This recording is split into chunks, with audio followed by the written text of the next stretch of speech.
오늘의 요리는 영하 30도에서 66시간 동안 초저온 숙성을 한 동결건조 스테이크입니다. 가시죠.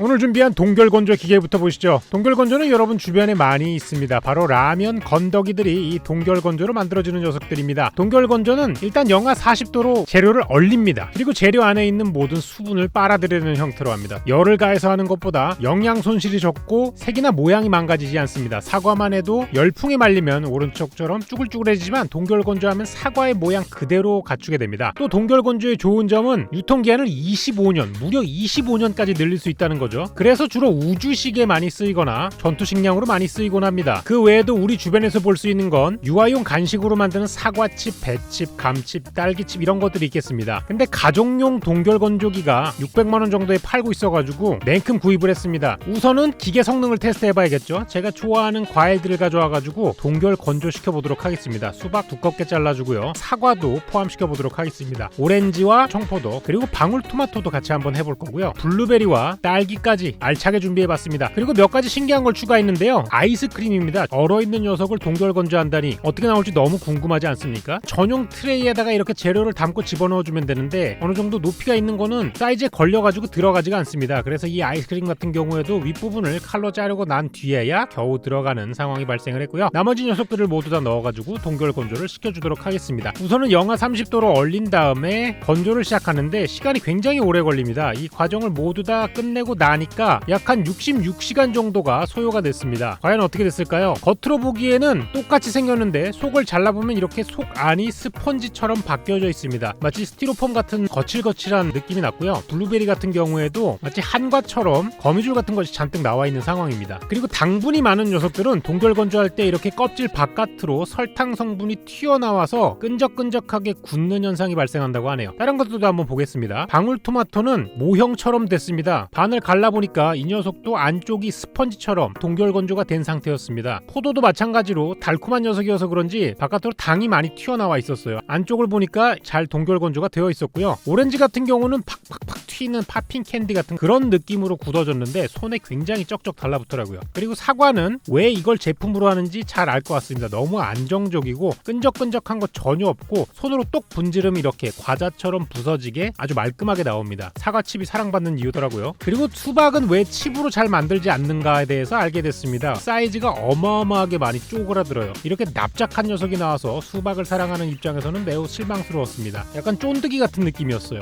그리고 이번엔 여러분들이 궁금해하실 만한 아이스크림입니다. 찰떡 아이스부터 보겠는데요. 원래는 이렇게 두껍지 않았거든요. 납작한 녀석이었는데 동결건조 과정 중에 공갈빵처럼 변했습니다. 나머지 아이스크림 샌드위치 같은 녀석들도 보면 굉장히 바스러집니다. 마카롱을 씹는 듯한 그런 식감이 납니다. 수분이 이미 다 날아간 상태이기 때문에 이건 분유 같은 거라고 생각을 하시면 되겠습니다. 아이스크림을 동결건조하면 여러분 더 이상 녹지 않는 아이스크림이 탄생을 합니다. 콘 아이스크림 같은 경우에도 안쪽에 있는 공기와 수분이 전부 다 빠져나가서 그런지 몰라도 약간 벌집 같은 모양으로 구멍이 숭숭숭숭 나와 있는 상태고요. 자, 그럼 일반적인 과일들을 해봤으니까 오늘의 주재료로 한번 넘어가 보도록 하겠습니다. 보통 동결건조를 할 때는 이렇게 액화질소를 사용해서 한번 굳혀주면 훨씬 더 수분 손실이 적다 그래서 그 방법을 사용할 거고요. 제가 지금 무게를 재는 이유는 동결건조 전과 후에 수분이 얼마나 날아갔는지를 책정하려고 각 재료별로 무게를 재고 있습니다. 액화질소로 겉부분을 아주 딱딱하게 얼린 다음에 동결건조에 들어가면은 과정 중에 수분 손실을 줄일 수 있다고 얘기해 나머지 재료들도 모두 다 넣을 건데요. 오늘 얼리는 거는 소고기, 연어, 닭고기 그리고 돼지고기, 삼겹살 되겠습니다. 이렇게 굳혀둔 녀석들을 동결건조해서 한번 얼려주는 작업을 할 거고요. 이거랑 같이 곁들이는 우주식을 한번 만들어 보기로 했어요. 채소들도 마찬가지로 겉표면을 액화질소로 얼린 다음에 모두 함께 트레이에 담아서 동결건조 시켜주도록 했습니다. 동결건조 시킨 모든 재료들을 한꺼번에 다 넣고 뜨거운 물을 부으면은 찌개가 되거나 조림이 되거나 하는 방식으로 우주식을 한번 재현해 볼 겁니다. 동결건조를 해주고 마찬가지로 66시간이 지난 뒤의 모습입니다. 전반적으로 색깔을 많이 뺏긴 모습이고 건조가 잘 되어 있습니다. 감자나 이런 것들을 만져보아도 손으로 살짝만 힘을 주면 이렇게 분쇄가 되는 형태가 되었고요. 고추 같은 경우에도 손으로 이렇게 문질러 보니까 고추 가루가 되더라고요. 그러니까 녹색 회색 고춧가루는 아마 이런 형태를 거쳐서 만드는 게 아닐까라고 생각이 듭니다. 소고기도 한번 봤는데요. 고기는 진짜 생긴 건 똑같이 생겼습니다. 근데 사우나를 오래 한 느낌이에요. 반토막을 내서 잘라보니까 그냥 나무 목재를 잘라놓은 것 같은 느낌이 들었고요. 잃어버린 수분량을 쭉 찾아보니까 스테이크 같은 경우에는 원래 404였는데 186이 나오잖아요. 220g, 절반 이상의 수분이 날아간 겁니다. 그러니까 여러분들이 드시고 있는 고기의 반 이상이 물이라는 거죠. 다른 고기들도 상당수의 수분이 많이 날아간 상태였습니다. 연어 같은 경우도 3분의 1이 날아가 있었고, 돼지고기 같은 경우에도 원래는 500 정도였는데 330 정도로 40% 정도가 날아간 거였습니다. 그 중에서도 가장 많은 수분이 날아갔던 거는 닭고기였어요. 닭고기 같은 경우에는 지금 275인데 원래는 635였거든요. 400g, 그러니까 3분의 2가 날아간 상황입니다. 생각보다 닭고기살은 수분이 많은 촉촉한 고기였다는 걸 알 수 있겠습니다. 지금 제가 이 무게를 쟀는데 잃어버린 수분량의 무게만큼 저는 물을 다시 보충을 해줄 겁니다. 그냥 물이 아니라 조금 더 맛있는 육수를 보충해 주기로 했어요. 동결건조는 말 그대로 재료에 있는